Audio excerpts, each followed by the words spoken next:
فأنا ناصح لإخواني بالصدع بالحق تبيض وجوههم. السكوت في مسألة الحزبية يضرها، فاصدع بما تؤمر وأعرض عن المشركين. سلامي على دماج ورجالها والشيخ يحيى ودار العلم يا سعد بانيها. بسم الله الرحمن الرحيم. الحمد لله ثم الصلاة والسلام على رسول الله وعلى آله وصحبه ومن اتبع هدى ثم أما بعد. معاشر الإخوة الأحبة رحمني ورحمة الله. Kembali kita akan membaca kitab Al-Jami' As-Sahih fi Tauhid Rabbil Alamin. Kajian dengan materi tauhid yang ditulis oleh Syekh Abu Amr Abdul Karim Al-Hajuri Al-Umari hafizahullah taala. Kemudian materi yang kita ambil pada pertemuan sebelumnya adalah sebuah hadis yang kita katakan panjang. Hadis yang diriwayatkan oleh Imam Bukhari masih pada judul bab yang sama tentang ta'dimullah subhanahu wa ta'ala haqqa ta'dimihi. Mengagungkan Allah yang maha suci, yang maha tinggi dengan sebaik-baik pengagungan. Dan pertemuan kita malam ini pada pertemuan malam yang ketiga pada pembacaan landasan hukum hadis yang kedua, hadis riwayat Imam Bukhari. Setelah kita baca bagian awal dari hadis ini, kita akan lanjutkan. Hadis ini menceritakan tentang kisah keluarnya Rasulullah SAW pada peristiwa Hudaybiyah. Keluarnya beliau dari kota Madinah berdasarkan wahyu bahwasanya beliau dan para sahabat akan masuk ke kota Makkah dalam keadaan melaksanakan manasik umrah. Beliau pun keluar dengan kurang lebih 1.000 personil. Kemudian yang paling terakhir kita baca adalah ketika sampai di tempat namanya As-Saniyah, onta Nabi sallallahu alaihi wasallam serentak berhenti. Para sahabat mengira si onta mogok. Lalu Nabi sallallahu alaihi wasallam memberikan jawaban bahwasanya tidak, onta beliau tidak mogok. Bahkan itu bukan sifat atau perangai darinya, hanya saja onta tersebut dihalangi oleh zat, yakni Allah yang menghalangi pasukan bergajah. Kita lanjutkan. Kata perawi hadis dalam hal ini adalah Miswar bin Makhram dan Marwan. Tsumma zajarraha fawasabat. Ini kemudian Rasulullah sallallahu alaihi wasallam menghardiknya kembali, yaitu unta beliau, menghentaknya. Kemudian dia pun bangkit berjalan. Mulailah unta berjalan kembali. Qala fa'adala anhum. Akhirnya beliau pergi meninggalkan, yani rombongan beliau. Hatta nazala bi aqsal Hudaybiyah, sampai beliau turun di tepian Hudaybiyah. Jadi Hudaybiyah adalah tempat di gerbang kota Makkah. Jadi berdiri di Hudaybiyah sudah kelihatan dari kejauhan kota Makkah. Namun masih di ujungnya. Ala samadin qalilil ma. Beliau turun di sebuah sumur yang terdapat air namun sedikit. Ada sedikit air. Yatabarraduhu an-nasu tabarrudan. Ya, umat manusia mereka kehausan, mereka mengerumuni sumur tersebut karena mereka kehausan, butuh mencari sumber air minum. Falam yulabbithu an-nasu hatta nazahuhu. Akhirnya karena saking banyaknya orang, ada yang mulai menciduk dari sumur tersebut. Sumurnya kecil, airnya sedikit. Belum genap seluruh orang minum dari sumur tersebut, airnya pun kering, habis. Wa syukiya ila Rasulillah sallallahu alaihi wasallam al-'atash. Akhirnya dikeluhkan kepada Rasulullah sallallahu alaihi wasallam kehausan. Sumur yang kecil mau diminum oleh, perhatikan, 1.000 orang. Karena keluarnya Nabi sallallahu alaihi wasallam dengan para sahabat ke peristiwa kali ini Hudaybiyah berjumlah 1.000 orang. Akhirnya kehabisan sumber air minum dari sumur yang tadi, yang sumur kecil. Lalu mereka pun mengeluhkan kepada Rasulullah SAW tentang kehausan. Fantaza'a sahman min kinanati, thumma amarahum ay yaj'aluhu fi. Kemudian beliau mengambil salah satu anak panah dari tempat anak panah beliau. Kinana tempat anak panah. Saham mengambil dari anak panah dari sarungnya. Lalu summa amarahum ayyaj'aluhu fi, kemudian beliau memerintahkan untuk menancapkan anak panah tersebut di 6 sumur. Jadi di tempat keluar mata air sumur tersebut. Fa wallahi ma zala yahishu lahumur ray hatta sadaru anhu. Demi Allah senantiasa sumur tersebut mengalirkan air yang segar sampai mereka seluruhnya minum dari sumur tersebut. Dan ini termasuk tanda-tanda kebesaran Nabi sallallahu alaihi wasallam atau tanda-tanda kebesaran Allah yang tampak pada diri Nabi sallallahu alaihi wasallam. Termasuk mukjizat air dari sumur yang kering, beliau tancapkan anak panah beliau, tiba-tiba mengucur air yang begitu banyak, air segar dari sumur yang tadi mengering. Fabainahum kadzalika ijaa Budail bin Warqa al-Khuzai fi nafarin min qaumihi min Khuza'ah wa kanu aibatan nuskhi Rasulillah sallallahu alaihi wasallam min ahli Tihama. Ketika mereka dalam keadaan tersebut, jadi mereka masih di Hudaybiyah. Tadi kisahnya mereka masih berada di tempat namanya Hudaybiyah. Tiba-tiba datang Budail bin Warqa al-Khuzai dan beberapa orang dari kaumnya, dari golongan Khuza'ah, yang mana mereka dulu adalah orang-orang yang percaya kepada Rasulullah sallallahu alaihi wasallam. Orang-orang kepercayaan Rasulullah sallallahu alaihi wasallam dari ahli Tihama.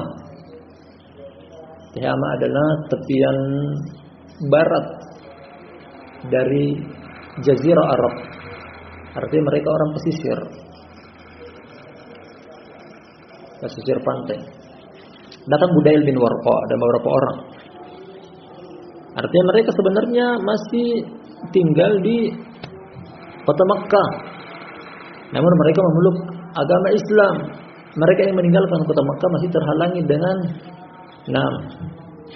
pembesar mereka. Faqala, kata Budail, inni taraktu Ka'ab bin Lu'ay wa Amir bin Lu'ay nazalu a'dada miyahil Hudaybiyah wa ma'ahumul udu wal matafil wa hum muqatiluka wa sadduka 'anil bait. Akhirnya Budail bin Warqa dan orang-orang bersama dia melaporkan, dia dan kaumnya dari Khuza'ah melaporkan kepada Nabi sallallahu alaihi wasallam. Dia mengatakan bahwasanya aku meninggalkan Ka'ab bin Lu'ay dan juga Amr bin Lu'ay. Mereka turun beberapa orang, ada beberapa jumlahnya, di sumur di Hudaybiyah, dan bersama mereka al-ud wal matafil. Al-ud artinya adalah, ada beberapa makna di sini. Yang pertama artinya onta, al-muhim kan onta indukan yang baru saja melahirkan. Al-matafil dari kata tiflun artinya dibawa juga anakannya yang masih kecil, yang masih menetek, yang masih menyusui dari indukannya. Ini makna yang pertama. Makna yang kedua juga adalah al-ud, istri-istri, artinya perempuan mereka bawa. Matafil juga anak-anak. Maksud dari ungkapan ini bahwasanya wahum muqatiluka, mereka akan memerangi engkau dan menghalangi engkau dari Baitillahil Haram. Nah, maksud dari sini bahwasanya penduduk kota Makkah sekarang mereka sedang menghalangi engkau, bahkan jerih payahnya mereka untuk menghalangi engkau sampai mati, karena mereka juga membawa seluruh harta benda mereka agar supaya mereka tidak kembali sampai yang diputuskan adalah kalau bukan mereka yang menang atau mereka yang kalah. Ya, artinya istri mereka bawa, anak kecil mereka bawa sebagai penyemangat agar supaya mereka tidak mundur dari medan pertempuran. Atau makna yang kedua tadi adalah indukan dari onta yang memiliki anak yang baru lahir dan juga anaknya mereka bawa. Artinya supaya mereka tidak terpikirkan bahwasanya mereka punya hewan ternak yang mau diurus, dijaga, dirawat, tidak kembali lagi ke belakang. Ini ungkapan dari Budail. Sama seperti yang terjadi di Hunain. Penduduk kota Taif ketika mendengar bahwasanya Makkah sudah takluk di tangan Nabi sallallahu alaihi wasallam, akhirnya mereka berinisiatif bahwasanya sebesar kota Makkah saja takluk di tangan Nabi sallallahu alaihi wasallam, apalagi kita. Akhirnya mereka mengatakan bahwa kami tidak akan menyerah, bertempur dulu. Oleh karena itu mereka membawa seluruh harta benda mereka yang mereka sanggup untuk membawanya, termasuk seluruh hewan ternak mulai dari onta dan kambing. Mereka bawa ke medan pertempuran. istri, anak kecil mereka bawa sebagai penyemangat dalam bertempur supaya tidak mundur. Faqala Rasulullah sallallahu alaihi wasallam, akhirnya Rasulullah sallallahu alaihi wasallam beliau berkata, "Inna lam najid li qitali ahadin, walakinna ji'na mu'tamirin. Wa inna Quraisyan qad nahakathumul harb wa darrat bihim. Fa in sya'u madattuhum muddatan wa yakhlu baini wa bainan nasi fa in adhar fa in sya'u ayyadkhulu fi ma dakhala fihi an-nasu fa'alu wa illa faqad jammu wa in hum abaw fa alladhi nafsi bi yadi la uqatilannahum ala amri hadha hatta tanfarida safilati wa la yunqidanna Allahu amrahu wa la yunqidanna Allahu amrahu." Kata Rasulullah sallallahu alaihi wasallam yang memberikan jawaban kepada Budail yang katanya tadi pasukan kaum Quraisy juga sudah siap-siap mau menghalangi dan memerangi pasukan kota Madinah. Beliau memberikan jawaban bahwasanya sungguh aku datang bukan untuk memerangi seorang pun. Aku datang dengan tujuan untuk melaksanakan manasik umroh. Sedangkan informasi, berita dan fakta bahwa Quraisy mereka telah kalah dari perang dan peperangan sudah membuat mereka letih. Nah, sebelumnya barakallahu fikum jami'an perang Hudaybiyah atau di sini perjanjian Hudaybiyah terjadi pada tahun ke-6 Hijriah. Di sini penting untuk mengetahui tentang sejarah. Kenapa Nabi sallallahu alaihi wasallam menyimpulkan bahwa mereka telah kalah dengan peperangan, mereka telah letih, capek dengan peperangan karena mereka pada tahun sebelumnya, tahun ke-5 mereka kalah di perang Khandaq. Perang Khandaq mereka kalah. Nah, artinya sekitar 3 tahun berturut-turut perang Badar pada tahun kedua mereka kalah. Perang Uhud mereka pun keluar biaya, meskipun hasil akhir dari peperangan di Uhud adalah seri, tidak ada yang menang, tidak ada yang kalah, namun tetap keluar biaya. Kemudian 2 tahun setelahnya, ini tahun ke-5, tahun di Khandaq, mereka keluar dengan seluruh perlengkapan lengkap. Yang terjadi adalah Allah mengobrak-abrik tempat perkemahan mereka di Khandaq dengan cara mendatangkan bala tentara Allah berupa angin kencang yang mengobrak-abrik mereka. Akhirnya mereka pulang dalam keadaan kalah perang, habis perbendaraan. Di sinilah beliau maksud bahwasanya, Quraisy sudah kalah, sudah lemah, mereka letih dalam peperangan. Oleh karena itu Nabi SAW tawarkan penawaran di sini. Apabila mereka mau, aku akan buat perjanjian dengan mereka. Hanya saja biarkan kami ingin masuk melaksanakan ibadah umroh di kota Makkah. Perjanjian tersebut akan terlaksana. Biarkan kami masuk untuk umroh, kami tidak mau berperang dengan siapapun. Kalau mereka mau akan itu. Namun kalau mereka tidak mau masuk dalam tawaranku ini untuk perjanjian perdamaian, dan mereka pun sudah sudah payah, sudah letih, demi zat yang jiwaku berada di tangannya, aku akan memerangi mereka akan urusanku ini sampai tanfarida safilati, sampai berakhir aku yang kalah atau mereka yang kalah. Artinya Nabi SAW juga sudah siap. Wala yunfidanallahu amrahu, dan Allah Subhanahu wa taala akan merealisasikan keputusannya. Jadi ini tawaran dari Nabi sallallahu alaihi wasallam. Aku tawarkan perjanjian. Kita buat perjanjian untuk tidak berperang sekian tahun. Namun dengan syarat aku mau masuk dan para sahabatku kaum muslimin mau melaksanakan ibadah umrah, tidak ada terjadi peperangan sedikit pun. Karena aku tahu kalian sudah lemah, habis perbendaharaan kalian, perbekalan kalian. Namun kalau kalian tidak mau, aku siap. Kata Nabi SAW, aku dan pasukanku siap mau bertempur hatta tanfarida safilati, sampai titik darah penghabisan, dan Allah akan merealisasikan keputusannya ini. Nah, subhanallah, dengan gagah berani beliau mengatakan hal tersebut. Faqala Budail, sebenarnya Budail bukan sebagai juru bicara karena dia sendiri adalah sudah Islam dari awal, namun dia terhalangi untuk ikut hijrah ke kota Madinah dengan satu urusan tertentu. Artinya dia termasuk mustad'afin, orang-orang yang lemah, terhalangi untuk hijrah. Faqala Budail, berkata Budail, sa'uballighuhum ma taqul, aku akan sampaikan kepada mereka apa yang engkau barusan katakan. Pesan ini aku akan sampaikan kepada mereka. Qala fantalaqa hatta ata Quraisyan faqala inna qad ji'nakum min hadzal rajul wa sami'nahu yaqulu qawlan fa in syi'tum an nu'ridahu 'alaikum fa'alna. Akhirnya Budail pun pergi kepada mereka sampai mendatangi Quraisy. Akhirnya dia sampaikan bahwasanya aku datang kepada kalian dari sisi orang ini, yakni Muhammad sallallahu alaihi wasallam. Kemudian kami telah mendengar apa yang dia ucapkan. Apabila kalian mau, aku akan sampaikan kepada kalian pesan dari dia. Pesan dari Nabi sallallahu alaihi wasallam. Faqala sufaha'uhum la hajata lana an tukhbirana anhu bi syai'in. Orang bodoh di kalangan mereka, orang-orang yang tidak punya akal sehat dalam memikirkan akan suatu perkara, langsung dengan ceroboh mengatakan, kami tidak ada hajat kebutuhan untuk mendengar apa yang aku akan sampaikan berita kepada kami sedikit pun. Nah, ini jawaban dari orang-orang bodoh. Wa qala dawur ra'yi minhum, akan tetapi orang-orang yang memiliki akal, yang memiliki kedewasaan, di antara mereka mengatakan, had masa bi'tahu yakul, berikan apa yang engkau dengar dari dia. Artinya mereka pun penasaran mau mendengar apa yang Budail dan orang-orang dari Khuza'ah dengar pesan dari Rasulullah sallallahu alaihi wasallam. Qala kata Budail, sami'tuhu yakul, Budail pun menyampaikan, aku mendengar dia, yang Nabi sallallahu alaihi wasallam mengatakan kaza wa kaza, fahaddatsahum bima qala Nabi sallallahu alaihi wasallam. Akhirnya Budail menyampaikan bahwasanya apa yang disampaikan oleh Nabi sallallahu alaihi wasallam seperti ini dan seperti itu. Tadi telah kita baca di depan.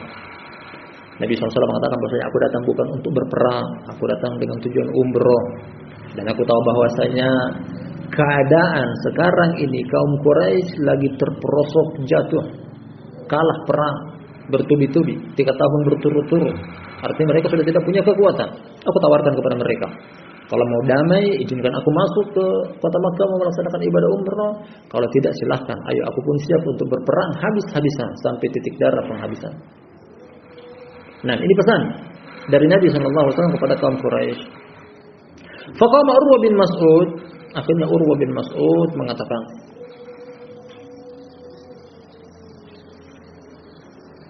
"Ai kaum, alastum bil walidi?" Qalu bala. Akhirnya Urwa bin Mas'ud mulai berbicara. Urwa bin Mas'ud dari pihak kaum Quraisy. Wahai kaumku, bukankah kalian adalah orang tua bagi aku? Artinya aku anak kalian orang tua. Mereka memberikan jawaban, qalu bala, betul. Qala alastu bil walad, bukankah aku ini adalah anak kalian, putra kalian? Ya, artinya kalian kalangan orang tua, aku kalangan orang anak muda. Qalu bala, mereka memberikan jawaban juga tentu, betul. Qala fa hal tattahimuni, apakah kalian pernah mencurigai aku akan sesuatu? Qalu la, mereka katakan tidak. Artinya ini pembukaan dari ucapan dia ingin menyampaikan sesuatu agar supaya mereka setuju dengan atau mengikrarkan apa yang dia ingin sampaikan. Qala alastum ta'lamuna anni istanfartu ahla uqad falamma ballahu alayya ji'tukum bi ahli wa waldi wa man ata'ani. Qalu bala.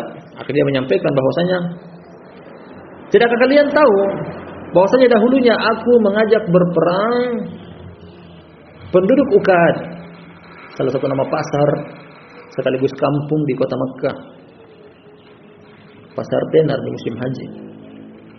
Aku mengajak mereka, namun ketika mereka enggan, akhirnya aku sendiri datang, aku dan keluargaku datang, serta orang-orang yang taat kepadaku. Artinya aku orang yang berjuang untuk Quraisy, untuk penduduk kota Makkah. Seandainya pun orang lain tidak, aku tetap akan membela. Artinya menunjukkan jasa-jasa dia. Ini jasaku kepada kaum Quraisy. Artinya kalian tak usah curiga dengan saya. Qalu bala, mereka menjawab ya betul. Qala fa inna hadha qad arada lakum khuttat rushdin iqbaluha wa da'uni ati. Kemudian Urwah bin Mas'ud mengatakan bahwasanya, karena sesungguhnya orang ini telah menyodorkan kepada kalian pendapat yang tepat. Terima pendapat tersebut dan biarkan aku pergi menemuinya. Jadi ini awal pembuka yang baik, dukungan dari Urwah bin Mas'ud, ingin menerima, namun dia punya cara tersendiri untuk bisa memahamkan penduduk kota Mekah. Bahwasanya apa yang disampaikan dia adalah tepat, tidak merugikan kalian. Dan apa yang dikatakan betul. 3 tahun berturut-turut kalian kalah perang, artinya habis-habisan kalian mengorbankan, menggelontorkan harta. Sekarang bukan waktunya perang, karena kalian tidak punya kekuatan. Hanya saja dia minta satu, izinkan dia masuk untuk melaksanakan ibadah umrah. Ada satu alasan nanti disebutkan juga bahwasanya kalau seandainya penduduk kota Mekah menghalangi penduduk kota Madinah untuk masuk melaksanakan ibadah umrah, dampak buruknya adalah satu jazirah Arab tidak akan datang lagi kota Mekah untuk melaksanakan ibadah umrah karena kalian menghalangi orang. Artinya apa? Nama buruk mereka, nama baik mereka akan tercoreng. Orang datang untuk lillahi ta'ala, kalian menghalang-halangi.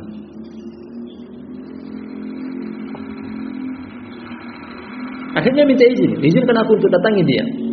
Qalu itihi.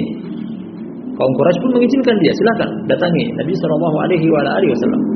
Fa'atahu faja'ala yukallimu Nabi sallallahu alaihi wasallam. Akhirnya Urwah bin Mas'ud mendatangi Nabi sallallahu alaihi wasallam, akhirnya diajak bicara. Faqala Nabi sallallahu alaihi wasallam nahwan min qawlihi li Budayl. Akhirnya Nabi sallallahu alaihi wasallam menyampaikan kepada Urwah bin Mas'ud seperti apa yang beliau sampaikan kepada Budayl. Sama. Bahwasanya aku tahu bahwasanya Ahlu Makkah, kaum Quraisy habis-habisan di peperangan 3 tahun terakhir ini. Aku datang untuk bukan berperang, aku datang untuk melaksanakan ibadah umrah. Cuman itu. Kalau mereka mau, ayo kita lakukan perjanjian perdamaian, tidak ada peperangan di antara kita. Namun kalau mereka tetap menghalangi, kita akan siap. Untuk perang habis-habisan. Faqala Urwah inda dalika, akhirnya Urwah memberikan jawaban ketika itu, "Ai Muhammad, ara'aita in ista'salta amra qaumika, hal sami'ta bi ahadi minal arabi jtaha ahlahu qablak?" Akhirnya Urwah bin Zubair, maksud kami Urwah bin Mas'ud yang waktu itu masih musyrik, dia katakan, "Apa anggapan engkau wahai Muhammad, apa anggapan engkau?" Seandainya betul memang terjadi perang habis-habisan antara kau dengan kaum. Apakah engkau pernah dengar bahwasanya ini pernah terjadi sebelumnya dari bangsa Arab? Apakah pernah terjadi kisah semacam ini di bangsa Arab? Arti Arab melawan Arab. Wa itakunil ukhra, kalau seandainya tidak pernah, artinya ada peluang yang kedua. Fa inni wallahi la ara wujuhan wa inni la ara ausyaban minan nas khaliqan ayyafirru wa yad'uk. Akhirnya dia memberikan tawaran. Kalau seandainya yang kedua artinya belum pernah terjadi, artinya jangan sampai pilihan kedua yang terjadi, artinya adalah peperangan. Namun demi Allah, aku adalah orang yang memiliki, artinya dia mengatakan aku punya ucapan yang didengar.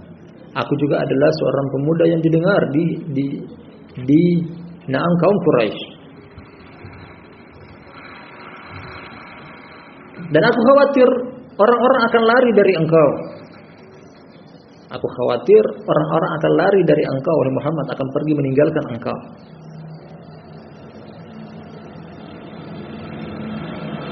Artinya dia sedikit memberikan sedikit sanggahan sebenarnya. Ini semacam saran dengan pendapat yang diberikan Nabi sallallahu alaihi wasallam. Atau juga sedikit mengancam bahwasanya orang akan meninggalkan engkau dengan pendapat engkau tersebut. Faqala lahu Abu Bakar, akhirnya Abu Bakar As-Siddiq memberikan jawaban kepada Urwah bin Mas'ud. Umsus bataral lat, anahnu nafirru anhu wa nada'uhu. Akhirnya Abu Bakar angkat suara berbicara. Umsus artinya jilatlah. Batar dalam bahasa Arab artinya adalah bagian dari kemaluan wanita yang dikhitan. Dari kemaluan wanita yang dikhitan itu yang dipotong. Yang ketika dikhitan. Punya lat, artinya ini ejekan. Jilatlah bagian kemaluan dari sesembahan kalian namanya lat. ini celaan kepada Urwah karena lancangnya dia berbicara di hadapan Nabi sallallahu alaihi wasallam. Kemudian dia memberikan jawaban kepada Urwah bin Mas'ud bahwasanya apakah kami engkau menganggap apakah kami akan pergi lari meninggalkan Nabi sallallahu alaihi wasallam? Artinya itu hal yang tidak mungkin, mustahil. Faqala man dza? Urwah bin Mas'ud bertanya, siapa ini? Siapa yang berbicara ini? Qalu Abu Bakr. Mereka memberikan jawaban maksudnya dia adalah Abu Bakr. Ternyata dia kenal nama tersebut karena dari belakang barisan ikut angkat suara. Qala, akhirnya Urwah bin Mas'ud mengatakan, "Ama walladhi nafsi biyadihi, laula yadun kanat laka indi lam adzika biha la ajabtu." Nah, akhirnya Urwah memberikan jawaban bahwasanya demi zat yang jiwaku berada di tangannya, seandainya bukan karena jasa engkau yang ada sama aku, yang engkau pernah memberikan jasa kepadaku, niscaya aku akan menjawab sanggahan engkau tersebut. Artinya dia pun segan kepada Abu Bakar, karena Abu Bakar adalah orang yang dermawan, baik itu di zaman jahiliyah, bahkan sampai di zaman Islamnya dia. Bilal bin Rabah juga ikut merdeka karena bantuan dari Abu Bakar As-Siddiq. Abu Bakar As-Siddiq memang orang dermawan semenjak dahulu zaman jahiliyah. Dia banyak membantu orang. Qala faja'ala yukallimu an-nabiy sallallahu alaihi wasallam fa kullama takallama akhadha bi lihyatihi wal Mughirah bin Syu'bah qa'imun ala ra'si an-nabiy sallallahu alaihi wasallam wa ma'ahu as-sayf wa alaihi al-mighfar. Fa kullama ahwa Urwah bi yadihi ila lihyati an-nabiy sallallahu alaihi wasallam daraba yadahu bi na'li as-sayf. Akhirnya terus terjadi adu argumen antara Urwah bin Mas'ud dengan Nabi sallallahu alaihi wasallam. Nah, setiap kali Urwah bin Zubair mengajak bicara Nabi sallallahu alaihi wasallam, namun dia bumbuhi dengan sering memegang jenggot Rasulullah sallallahu alaihi wasallam. Ini dilakukan biasanya bangsa Arab bahkan sampai zaman sekarang ketika kita misalnya ada satu kebutuhan kepada seseorang. Namanya merayu, namanya memelas, menginginkan orang tersebut memenuhi keinginan kita sambil memegang jenggotnya. Bentuk penuhi keinginanku. Artinya ini termasuk memelas dari Urwah bin Mas'ud kepada Nabi sallallahu alaihi wasallam. Sedangkan ada di sisi Nabi sallallahu alaihi wasallam sedang berdiri Mughirah bin Syu'bah. Mughirah bin Syu'bah berdiri. Artinya Nabi sallallahu alaihi wasallam duduk. Dan bersama Mughirah bin Syu'bah ada pedang. Dia pun mengenakan helm perang, artinya memang siap berperang.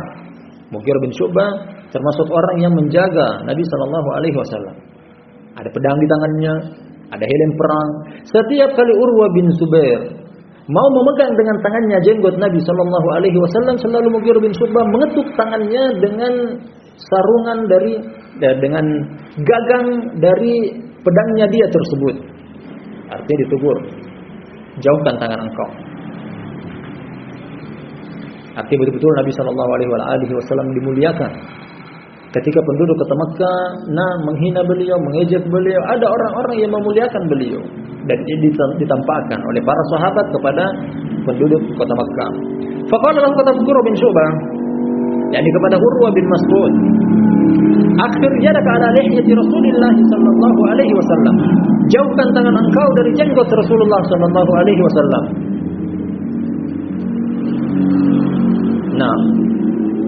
Ini sebagai contoh tentang pembelaan setia dari para sahabat ridwanullahi alaihim ajmain kepada Rasulullah sallallahu alaihi wasallam. Mereka tidak mau beliau disakiti. Bahkan dalam bentuk seperti itu. Padahal bukan maksud untuk menghina. Hanya saja tradisi bangsa Arab seperti yang kita katakan tadi, ketika seorang mau meminta sesuatu pada orang lain, bentuknya memelas, mengharap agar keinginannya agar dipenuhi, terkadang dipegang jenggotnya.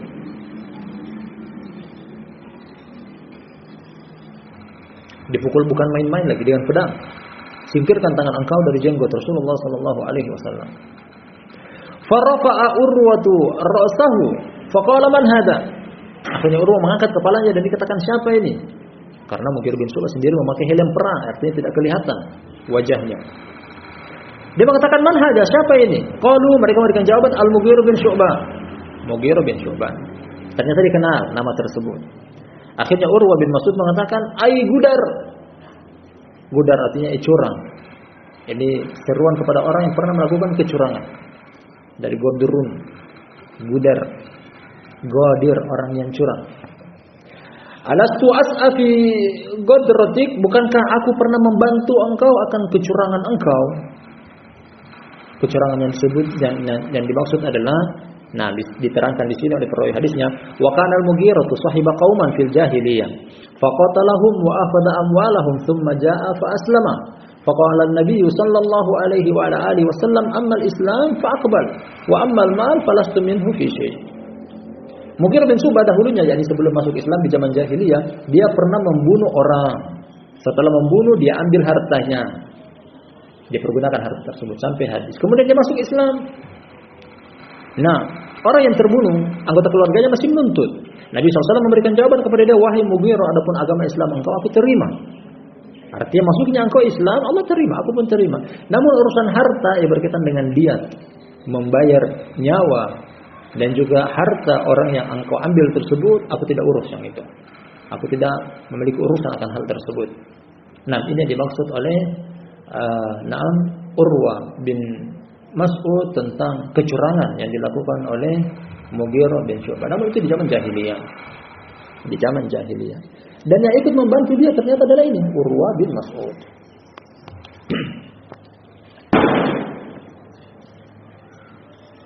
Jadi sudah setengah jam barakallahu fikum jami'an yang kita baca dari hadis ini. Insyaallah lanjutan dari hadis ini insyaallah kita akan baca pada lain kesempatan. Nah, cukup sampai di sini barakallahu fikum jami'an.